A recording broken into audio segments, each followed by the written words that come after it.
The New York Times is reporting on what is just a stunning arrest of a CIA official after investigators found hundreds of gold bars worth more than $40 million stashed in his Virginia home.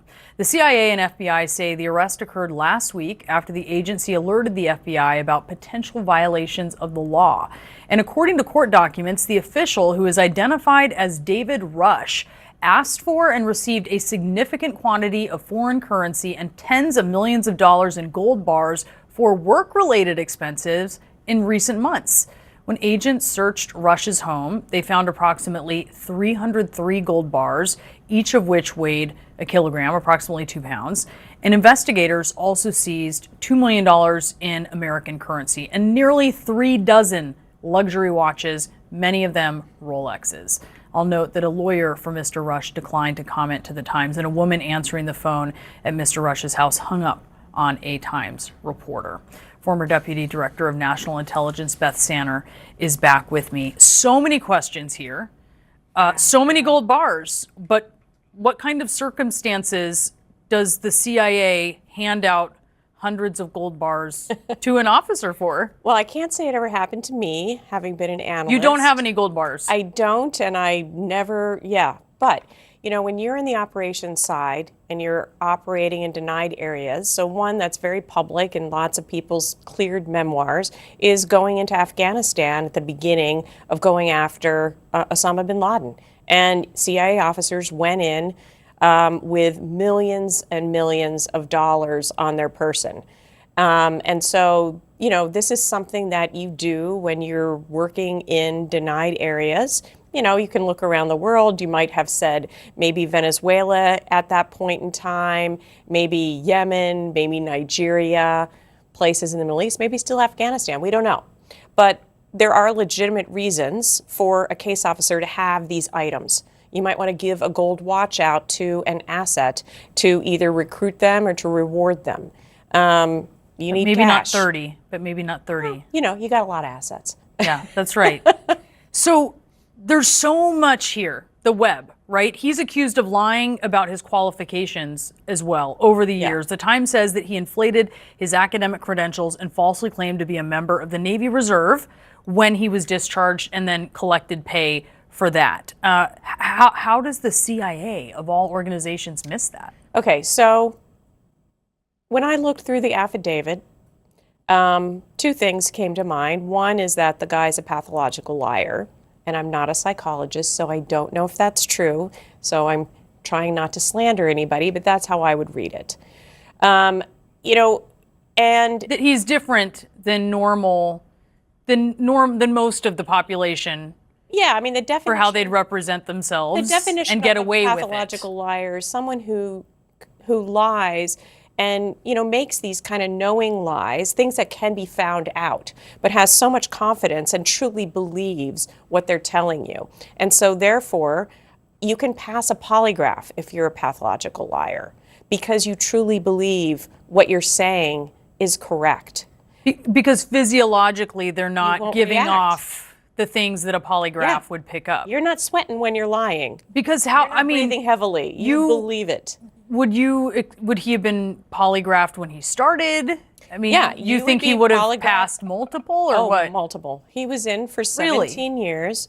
So yeah, I mean, he passed, you know, 3, 4, 5, I don't know, depends on what his job was or whatever. So clearly he lied. But the other part of this is there was some systemic failure here. Allegedly. They should have caught his, allegedly, please. Yep. They should have caught that claim that he went to Clemson, that he went to Rensselaer, that he was claiming a different rank in the Navy. And I suspect what happened here, and I do not know, but I suspect what happened here is he was retiring and they were starting to go through the paperwork to count his number of years of service, and all of a sudden things started not falling into place. Because looking at it as a total thing. Yes. You think on the front end too, though, you should notice it on the front end. This is the potential systemic problem. Okay, yeah, so talk about that, because if this is indicative of some sloppy work, they're really going to be questioning, and certainly there's going to be a lot of scrutiny from Congress. about how they're doing things. Yes, and things have changed a lot since when he joined in 2009. A lot. The process has changed. We now have, well, not we, but CIA and the intelligence community uses all sorts of, AI and computer searches and all of these things. Like, I can't say that what happened here 17 years ago would be anywhere close to how it is done today. There have been significant changes in the hiring process to make it more efficient, to rely more on internet searches and as well as investigations. So that's that. But I also will say, knowing CIA and having enormous respect for the professionals who still are there, absolutely, they're going to take this seriously. They're going to be more upset than anyone that this happened, and they are going to do their own investigations, and I guarantee they will look and they will fix. But of course, Congress will be asking a lot of questions as well. Yeah. A huge embarrassment. Huge. It's so mind-blowing and alarming. It is. It's sad. But, big organizations, bad people sometimes. I have to ask you about this story about this CIA officer. You are formerly the director of the CIA.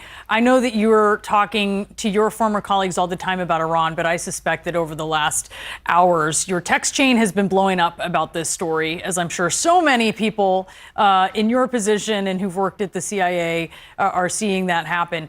What do you make of this? A former CIA officer in Virginia being charged with stealing tens of millions of dollars in gold bars and foreign currency, or I should say accused of that, and facing some charges in federal court.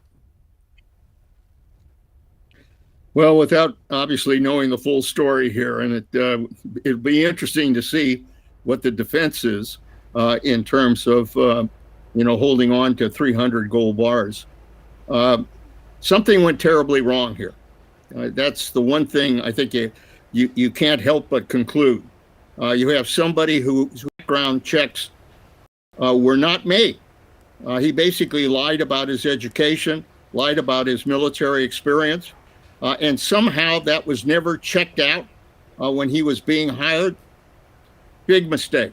And secondly, when somebody is able to make off with 300 bars, gold bars, it means that the process of being able to check that and to make sure that never happens broke down.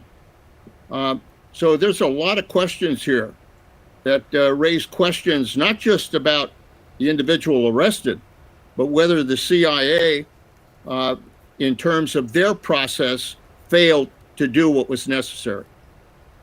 Yeah, and this is someone with a long career, right? So there's questions about years after years